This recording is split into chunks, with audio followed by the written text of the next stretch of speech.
আসসালামু আলাইকুম সম্মানিত দর্শক শ্রোতা, আজকে আমি আপনাদেরকে জানাবো রাত্রকালীন যদি আমরা কেহ কোনো বিপদের সম্মুখীন হয়ে আমাদের শত্রুদের বই থাকে, রাত্রিকালীন যদি আমাদের ধন সম্পদ নিজেদের মাল সাবান হারানোর বই থাকে, তাহলে আপনাকে আমাকে রাসূল পাক সাল্লাল্লাহু তাআলা আলাইহি ওয়াসাল্লাম অত্যন্ত গুরুত্বপূর্ণ একটি আমল বলে দিয়েছেন। আমরা যদি সেই আমলটি করি, অবশ্যই রাত্রিকালীন আমাদের মাল সাবান, আমাদের ধন সম্পদ এবং আমাদের নিজেদেরকে আল্লাহ পাক রাব্বুল আলামিন হেফাজত করবেন। সুবহানাল্লাহ, সুবহানাল্লাহ, সুবহানাল্লাহ। তা হচ্ছে পবিত্র কালামুল্লাহ শরীফের ৪০ নাম্বার সূরা আল মুমিনুন, এই পবিত্র কালামুল্লাহ শরীফের ৪০ নাম্বার সূরা, যে সূরাটির নাম হচ্ছে সূরা গাফির, অর্থাৎ সূরা আল মুমিনুন সূরা। এই সূরাটির মধ্যে প্রথম, দ্বিতীয়, তৃতীয় এই ৩টি আয়াতে কারিমার আমল যদি করেন, আল্লাহ পাক রাব্বুল আলামিন আপনাকে আমাকে বিভিন্ন শত্রু থেকে, রাত্রিকালীন বিপদ থেকে হেফাজত করবেন। সুবহানাল্লাহ, সুবহানাল্লাহ, সুবহানাল্লাহ।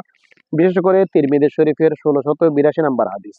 তিরমিজি শরীফের ১৬৮২ নাম্বার হাদিস, ইমামুল আম্বিয়া রাসূল পাক সাল্লাল্লাহু তাআলা আলাইহি ওয়াসাল্লাম কোনো একটি জিহাদের মাঠে জিহাদের মধ্যে গিয়েছিলেন। ওই সময় রাসূল পাক সাল্লাল্লাহু তাআলা আলাইহি ওয়াসাল্লাম সাহাবা কেরামকে বললেন, যদি তোমরা রাত্রিকালীন কোনো শত্রু দ্বারা আক্রান্ত হওয়ার বই থাকে, আক্রান্ত হও, তাহলে তোমরা হামিম এই শব্দটি ব্যবহার করবা। পবিত্র কালামুল্লাহ শরীফের ৪০ নাম্বার সূরা আল মুমিনুনের প্রথম যে শব্দ, প্রথম যে ওয়ার্ড, তা হচ্ছে হামিম।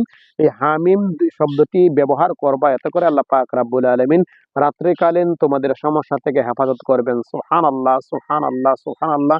আমরা যখনই রাত্রিকালীন কোথাও আমরা যাব, রাত্রিকালীন যদি আমরা চোর ডাকাত এমনকি সন্ত্রাসের আক্রান্ত হওয়ার আমাদের কোনো ভয় থাকে, এমনকি আমাদের শত্রু দ্বারা আমরা আক্রান্ত হওয়ার ভয় থাকে, তাহলে অবশ্যই আমরা পবিত্র কালামুল্লাহ শরীফের ৪০ নাম্বার সূরার ১ নাম্বার আয়াত আমরা হামিম এই আয়াতে কারিমা পাঠ করে নিব। এই আয়াতে কারিমা পাঠ করে নিব, কেননা রাসূল পাক সাল্লাল্লাহু তাআলা আলাইহি ওয়াসাল্লাম উনি ওনার সাহাবা কেরামকে বলেছেন, যখনই তোমরা রাত্রিকালীন কোনো বিপদের সম্মুখীন হবা এরকম মনে হয়, তাহলে তোমরা পবিত্র কালামুল্লাহ শরীফের এই আয়াতে কারিমা পাঠ করে নিবা, হামিম পড়ে নিবা। যদি তোমরা হামিম পড়ে নাও, অবশ্যই আল্লাহ পাক রাব্বুল আলামিন তোমাদেরকে রাত্রিকালীন শত্রু থেকে তোমাদেরকে হেফাজত করবেন। সুবহানাল্লাহ, সুবহানাল্লাহ, সুবহানাল্লাহ।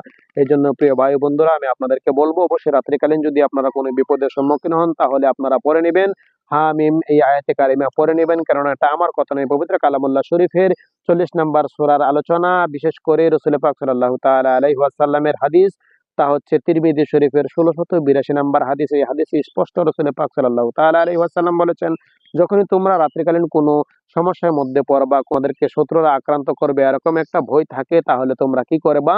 তোমরা পবিত্র কালামুল্লাহ শরীফের যে আয়াতে কারিমা আমার আল্লাহ দিয়েছেন হামিম, এই হামিম আয়াতে কারিমা পাঠ করবা, এতে করে আল্লাহ পাক রাব্বুল আলামিন তোমাদেরকে রাত্রিকালীন বিপদ থেকে হেফাজত করবে।